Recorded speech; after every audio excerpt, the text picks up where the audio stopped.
What's up, guys? It's Scion, and I'm back, and what you're looking at is Crowfall.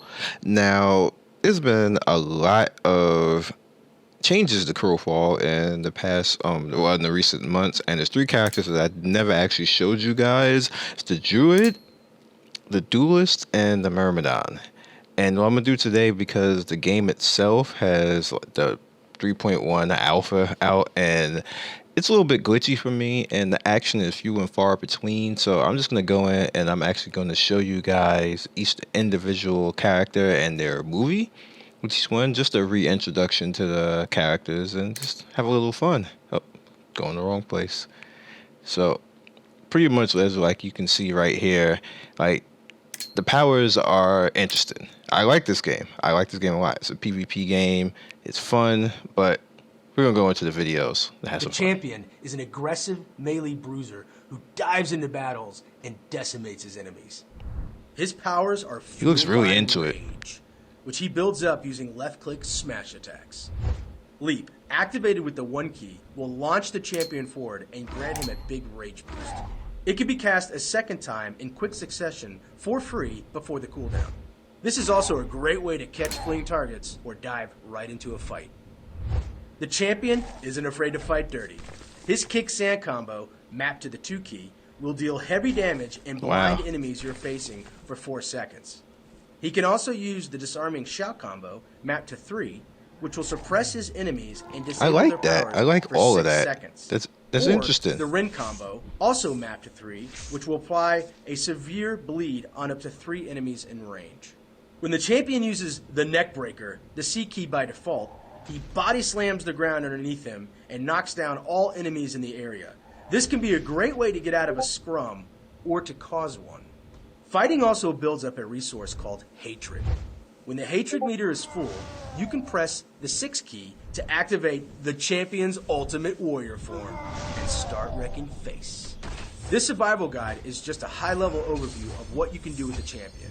The power tree is deep and configurable. And remember, why is that move called the neck breaker? Because you break your own neck? To match your playstyle. I gotta say, why? It seems like you break your own neck. Because he lands on his neck and like his shoulder, like he's trying to do a Macho Man, like elbow drop. Like, really, dog? Alright, let's go to the next one.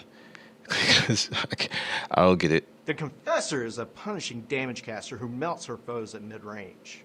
All Confessor powers, He looks into it too. Attacks are mapped to the left click and use mana. If you start to run out, pressing the 6 key will activate Fervor, which pumps more mana into your pool. Your basic attacks add a debuff to those hit by them called Sin. Your powers deal more damage to targets that have Sin stacks on them.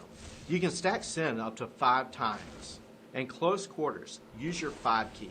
This channels Condemnation, a flamethrower-like power on your foes. Remember to stack Sin on them first to maximize your damage.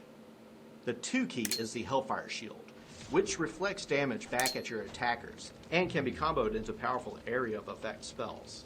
If That's you need scary. to get out of trouble fast, you can right-click to use Zealot Rush to move in the direction you are facing. If escape is not an option, use the C key to cast Immolation. This makes you invulnerable and blinds nearby enemies for 5 seconds. This survival guide is just a high-level overview of what you can do with the Confessor. The power tree is deep and configurable. And remember, you can always add disciplines Now, to customize each class to I gotta match your say, style. back in the beginning, the Confessor was a little bit squishy and not as movable as she looks in that particular video. She is very movable now. She can do her thing, and it's very fun to use her now. So I gotta think about this. Some good characters here. Gotta think about it a little bit. The Druid is a versatile support caster with a unique twist. He just looks like he's She high has like a 2 power druid. trays. What's going on with Life, him? a healing tray, and Death, a damage or nuking tray. Every ability used in the Life tray generates Essence. Essence is required to use abilities from the Death tray. Build up Essence with healing spells and expend it with nuking spells. Be careful, if the Druid's Essence meter fills up beyond 80%, she will start taking serious This looks like it's damage gonna be from an complicated. effect called Essence Burn. The only way to shed Essence Burn is to dump some Essence by switching to the Death tray and casting damage spells. In the Life tray, Skill-based play, the though. majority of your heals come from Coalesce Life, which is cast with left click. It drops a green orb on the ground wherever your target reticle is pointed. Players in the Druids group can run through these orbs to regain health. And the third consecutive orb cast also restores class-specific resources like mana. Healing Rain, mapped to the 4 key, is useful for healing multiple players at once, but be careful, it generates a lot of essence. Nature's Avatar will give a massive damage boost to a single friendly player. To activate it, look at the ally you want to buff and hold down the 2 key. As long as you hold the key, they'll keep the buff.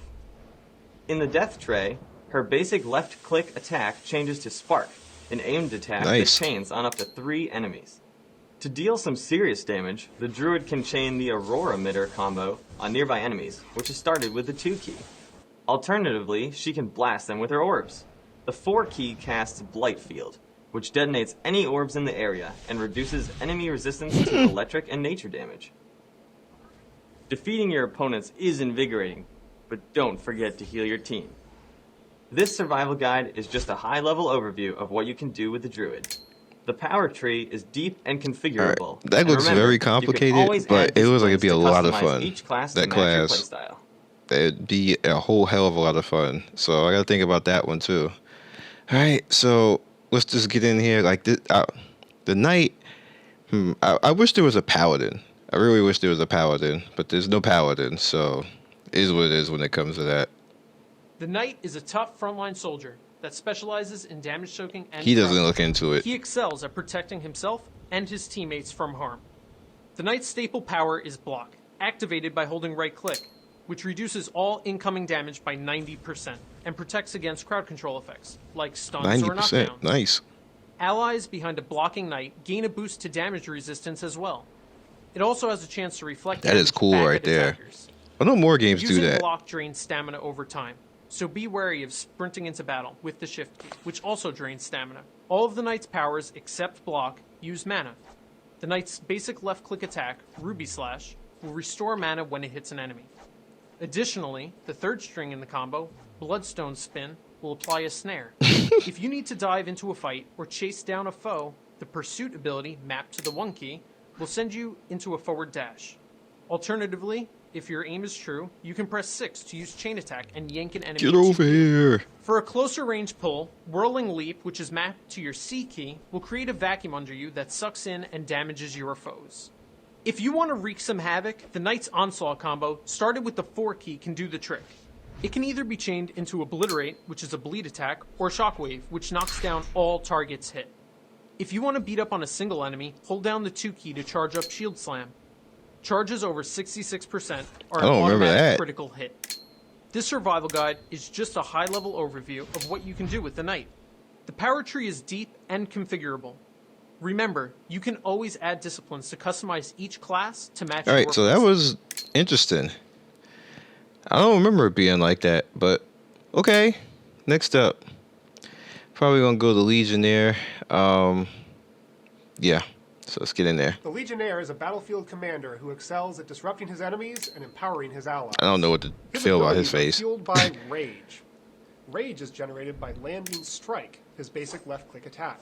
Alternatively, he can activate the Eternal Rage ability mapped to the 6 key to get a quick boost. His Bellow of Triumph heals him and one other friendly player he aims at. The range on this is short, so it's usually a good idea for the Legionnaire to stay close to his teammates. If his heal is on cooldown, he can use his Rage for a no-quarter attack combo started with the 4 key to debuff the enemy's armor. Alternatively, the combo can be chained to reduce the damage dealt by the enemy. If the Legionnaire or his team are in big trouble, Rallying Cry, activated with the C key, will heal him and his group and provide a buff that increases critical hit chance. Our Centaur archetype is much more than just a healer, though. His Truth be wild told, charge this is ability, one of my mapped to favorite. 1, sends him storming into the fray, applying damage to everyone he hits on the way in. Once he's in close, he can use Scatter Horde, 3 by default, to knock enemy teams out of formation and sometimes into serious danger. This survival guide is just a high-level overview of what you can do with a Legionnaire. The power tree is deep and configurable, and remember, you can always add disciplines to customize each class to match your play. Yeah, he's going to be one of my favorite. Knocking people off. Myrmidon is a rampaging warrior who devastates his enemies with bleed attacks and isn't afraid to be a martyr for his team. He looks He into uses it Fury too. to fuel his powers, including his left-click basic attacks. Fury regenerates quickly over time. The Myrmidon applies many bleeds with his attacks, and if his passive power, Taste for Blood procs, he deals 75% Taste for more blood. damage against all bleeding targets. His third basic attack applies bleed, and his Whirlwind combo started with the 4 key Spin the can win. stack up to 3 bleeds. That is awesome. When targets start bleeding, they may panic and flee. To catch them, the Myrmidon can use Cast Net, map to the 5 key, and then decide He's whether like what the fullest Horde should target be. Are charged up to them. The Myrmidon has a power called Berserk, mapped to the 6 key, that causes him to enter a raging state. Hashtag While Horde berserking, lives he matter. instantly heals all damage he takes and gains a buff to his own damage. His Fury also regenerates much faster. However, once the buff wears off, he takes all the damage he took during the buff in one devastating hit. If he sustains enough damage while enraged, this could kill him. Players can tell when the crash is coming by looking at the heart-shaped timer on the Berserk meter.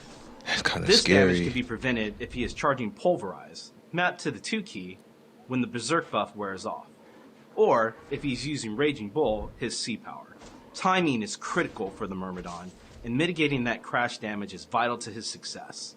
This survival guide is just a high-level overview of what you can do with the Myrmidon. The power tree is deep and configurable. And remember, Knocking people you can off always stuff is add funny. discipline I'm to sorry. customize each class to match your playstyle. That is scary. He's scary. Like that Berserker buff with the backlash. Oh my god, that scares me. The Ranger is our first. Oh my God, her physical eyes. Archetype. She's also a tad more complicated than previous archetypes. All of her ranged powers use ammunition. That Make can't sure be to open real. Your inventory and right-click on the arrows in your inventory to equip them in your quiver slot. Most of your bow powers require you to hold and charge up the power of the shot. If you fire early, you will do significantly less damage, so try and charge them to full. Your left-click combo series is the bulk of your damage. The third attack in this combo will do something special based on the type of arrow you are using. Press and hold the 1 key for a rapid-fire attack, which will really devastate your targets. If you run out of ammunition or you get caught in melee range, press the T key to swap your melee tray. Yep, the Ranger has 2 power trays. Make sure to No press the way. key to toggle It's like between them. oceans. All of your melee powers use energy as a resource. However, you only generate energy while your ranged tray is active. Make sure to swap back to the ranged tray if you run out of energy. Your left-click melee combo series will break your opponent's armor. You should follow that up with a 3-3 combo for a guaranteed critical hit with a jab combo. If you need to get away from the enemy, press 3, then E to disengage, which will cause you to leap back. Damn, and look how far you automatically put flipped. in the ranged tray. You could also try right-clicking for a quick dodge if someone gets up in your face. As always, press K to check out all the powers in both trays. Oh, that was abrupt. Well, we do have the duelist, and the duelist is like a rogue. Yeah. See his powers here. Pretty interesting powers. This game overall is pretty great. I'm going to actually be taking a look at it. They have a new it's supposed to be a new build, and a new test is coming up on the 4th. So I'm gonna be in there, and we're gonna be doing gameplay, and I'm most likely gonna be streaming it. So we're gonna see what it's about, and everybody's gonna have some fun with it. And as usual, on the bottom left, you're gonna see a playlist where basically you can watch all my latest reviews for MMOs. And on the bottom right, you're gonna see the MMO show, where you can see all my latest videos on things that are happening in the world in the MMO. And in the middle, you can see my face because you want to sub to this. Why don't you want to sub to this? You guys be legendary, and I'll see you next video. Peace.